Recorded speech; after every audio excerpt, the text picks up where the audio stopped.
آخری بات آج کے حلقے کے لیے، ایمان کے دو درجے ہیں۔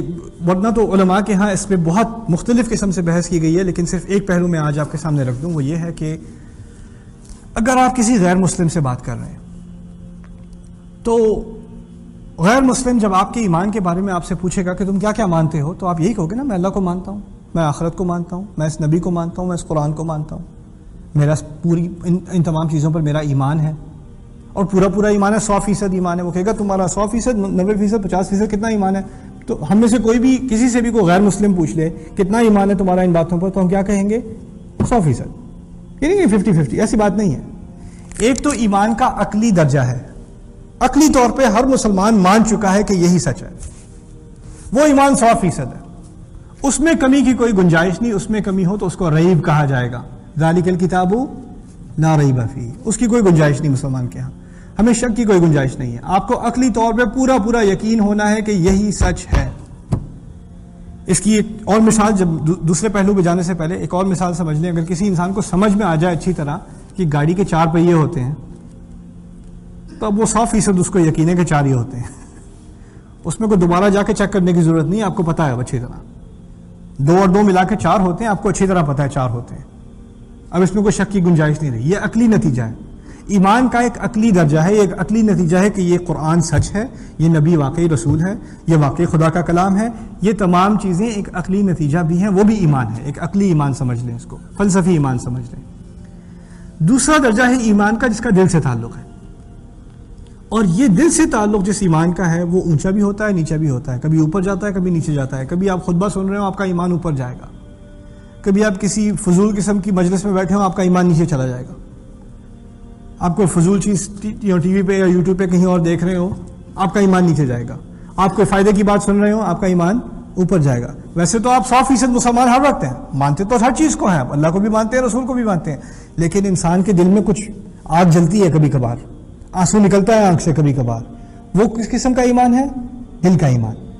اب یہاں جو دعویٰ ہو رہا ہے نا، یہ عقلی ایمان کا بھی ہو رہا ہے اور دلی ایمان کا بھی ہو رہا ہے، لیکن ان کے خلاف جو نقد قرآن میں کی گئی ہے وہ بھی 2 طرح کی ہے۔ یعنی ایک عقلی منافق ہے جو واقعی اصل میں مانتا ہی نہیں کہ یہ سچ ہے، صرف دکھاوے کے لیے مان چکا ہے۔ رسول صلی اللہ علیہ وسلم کی جب حکومت بنی ہے مدینے میں تو اس سے پہلے کچھ منافقون لاک عبداللہ بن ابی، اس قسم کے منافق جن کی حکومت بننے والی تھی، اب ان کی حکومت ہاتھ سے نکل گئی کیونکہ ساری حکومت رسول صلی اللہ علیہ وسلم کے ہاتھ میں ہے، تو اب جس پارٹی کے وہ پریزیڈنٹ تھے، اب بننے والے تھے آگے، اب وہ ساری امیدیں جو ہیں برباد ہو گئیں، تو اب مسلمان جو جیتنے والی پارٹی ہے اس کو جوائن کرنا پڑے گا، تو اگر آپ مانتے بھی ہیں تو نہیں، لیکن پھر بھی کرو، نام سے مان لیا اور جوائن کر لی، چلو ہاں ہم بھی مسلمان ہیں، ٹھیک ہے نا، وہ بس کہنے کی بات ہے، کہنے کی بات ہے، دل میں اس کی کوئی ایمان نہیں ہے، نہ عقلی طور پہ مانتا ہے، ٹھیک ہے نا۔ لیکن دوسرا نفاق، ایک نفاق ہے عقلی نفاق، یعنی میں تو اندر ہی اندر میں تو اس بات کو میں تو خدا کو بھی نہیں مانتا، میں تو رسول کو بھی نہیں مانتا، قرآن کو بھی نہیں مانتا، لیکن کیا کروں، مصلحت ہے اس معاملے میں، اب کیا کریں، اگر اپنا فائدہ نہیں دیکھیں گے تو کچھ نہ کچھ تو سیاست کھیلنی پڑتی ہے، اس صرف اس لیے مسلمان ہے۔ دوسرا منافق بہت خطرناک ہے، اس سے زیادہ خطرناک، اس کو تو آپ جاسوس بھی کہہ دیں، ٹھیک ہے نا، کوئی جاسوس ہوتے ہیں جو مسلمان ہونے کی مظاہرہ کرتے ہیں، دیکھنے میں مسلمان لیکن مسلمان اندر سے نہیں ہے، ہو سکتا ہے کسی قسم کا ایجنٹ ہو، کوئی اسپائی ہو، کچھ اور چیز ہو، ٹھیک ہے نا۔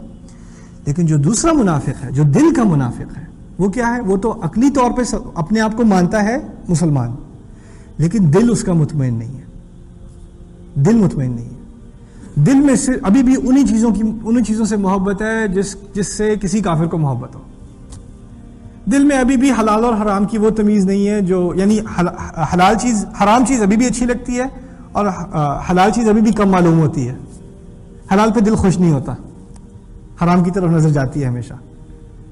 یہ عقل کا نفاق نہیں ہے، یہ دل کا نفاق ہے، یہ دل کا نفاق ہے، یہ 2 طرح کے نفاق ہیں۔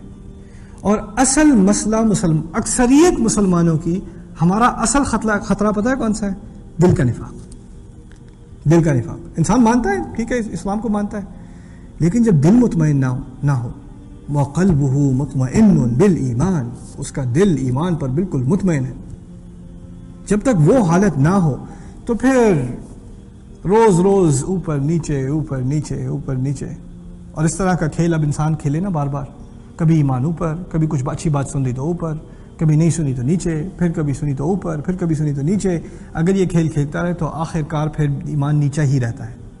اور جب نیچا دل کا ایمان نیچا ہو جائے، یعنی بالکل نفاق دل میں بیٹھ جائے، تو پھر عقل میں بھی شک آنے شروع ہو جاتے ہیں. پہلے دل میں آتا ہے مرض، پھر اس کے بعد عقل میں بھی یہ واقعی اتنے سارے مذہب ہیں دنیا میں، ہمارا ہی صحیح ہے کیا؟ اس قسم کے سوال پھر لوگوں کے دماغ میں شروع آنے شروع ہو جاتے ہیں. وہ بعد کی بات ہے، وہ پہلے نہیں ہوتا، وہ بعد میں ہوتا ہے. پہلے انسان خدا کی نافرمانی کرتا ہے، پہلے صرف دکھاوے دیکھنے کا مسلمان ہے، اندر ہی اندر وہی حرکتیں ہیں جو کسی اور کی ہوں گی. کوئی فرق ہی نہیں ہے. جب میں نیو یارک میں رہتا تھا تو ہمیں ہماری فیملی کو شادی انویٹیشنز وغیرہ آتی تھیں. لوگ سمر میں خاص کر بہت شادیاں ہوتی ہیں. جب میں ہائی اسکول میں تھا تو میرے زیادہ تر دوست ہندو تھے نیو یارک میں، تو مجھے ہندو شادیوں میں بھی جانے کا بہت اتفاق ہوا ہے ہائی اسکول کے دنوں میں. اور میں آپ کو بڑے دعوے سے کہہ سکتا ہوں کہ مسلمانوں کی شادی میں اور ہندوؤں کی شادی میں بہت کم فرق ہے، بہت کم فرق ہے. وہ گانا بجانا جو وہاں، وہی گانا بجانا وہاں، ٹھیک ہے نا. وہ ایک چھوٹی سی رسم ہے ان کی، ٹھیک ہے نا. اس کے علاوہ باقی ایک ہی چیز ہے. ہماری بھی ایک چھوٹی سی رسم ہے، مولانا صاحب آتے ہیں اور پھر رومال اپنے سر پہ ڈال دیتی ہیں، تھوڑی دیر کے لیے ڈی جے بھی والیوم کم کر دیتا ہے، رائٹ. لیکن باقی میں تو کہتا ہوں 19-20 بھی نہیں، 20-20 کوئی فرق نہیں ہے، کوئی فرق نہیں ہے. اور یہ بھی نہیں کہ کوئی ہچکچاہٹ ہو، یہ کیا صحیح ہے؟ اب نکاح، جسے ہم نکاح کہتے ہیں، النکاح من سنتی، نکاح عبادت ہے، سنت ہے نبی کی صلی اللہ علیہ وسلم. جیسے تم فرض نماز سے پہلے سنتے پڑھتے ہو، نکاح بھی ایک سنت ہے. آپ اندازہ کرو کسی عبادت کے کام میں ایسی حرکتیں کرنا، کوئی اندازہ بھی کر سکتا ہے؟ اور ایسے کھلے دل سے کرنا. اور اگر کوئی اس کے بارے میں کوئی مخالفت بھی کر دے، کوئی بیٹا کہہ دے ابو یہ ذرا کچھ زیادہ ہو گیا ہے اس دعوت میں، کیسی بات کر رہے ہو، خوشی کا دن ہے، خوشی کے دن خدا کی نافرمانی نہیں کرو گے تو اور کب کرو گے؟ یہ حالت ہو گئی ہے ہماری. یہ نفاق نہیں ہے کیا؟ یہ دل کا نفاق ہے. جب جو چیز اللہ تعالیٰ کو بری لگے وہ تمہیں اچھی لگنے لگے، اور جو اسے اچھی لگتی ہے وہ تمہیں بری لگنے لگے. جب یہ تمیز دل میں ختم ہو جائے، دل کی بات ہے یہ اصل میں، تب نفاق بیٹھ چکا ہے، تب بیٹھ چکا ہے نفاق. ان آیات میں عقلی اور قلبی، دل کے نفاق دونوں کے بارے میں بات ہو رہی ہے. تو جو عقلی منافق ہیں وہ بھی خبردار، اور جو دل کا منافق ہو یا اس کو خطرہ ہو وہ بھی خبردار. اور دل کا منافق کون ہو سکتا ہے؟ آخری سوال، دل کا منافق کون ہو سکتا ہے؟ ہم میں سے کوئی بھی ہو سکتا ہے.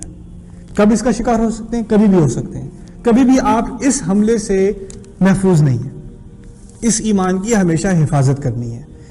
ان آنکھوں کو ہم نے ہمیشہ محفوظ رکھنا ہے، اس زبان کو محفوظ رکھنا ہے، ان ہاتھوں کو محفوظ رکھنا ہے. کہاں سے کمائی کر رہے ہو اس کا بھی دل پہ اثر پڑے گا. کیا کچھ دیکھ رہے ہو روزانہ اس کا بھی دل پہ اثر پڑے گا. کیا کیا باتیں تمہارے منہ سے نکل رہی ہیں اس کا بھی دل پہ اثر پڑے گا. یہ تمام چیزیں ہمارے ایمان پر اثر ڈالتی ہیں. تو جب انسان ان چیزوں کا دھیان رکھنا چھوڑ دے تو پھر نفاق کا مرض بڑھتا پھیلتا پھیلتا پھیلتا چلا جاتا ہے.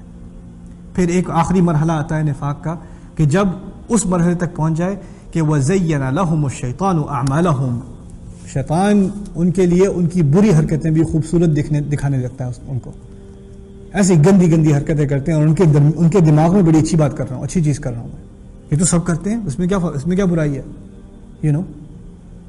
آپ کیوں پرانے زمانے والی باتیں کر رہے ہو؟ زَيَّنَ لَهُمُ الشَّيْطَانُ أَعْمَالَهُمْ اللهم لا تجعلنا منهم.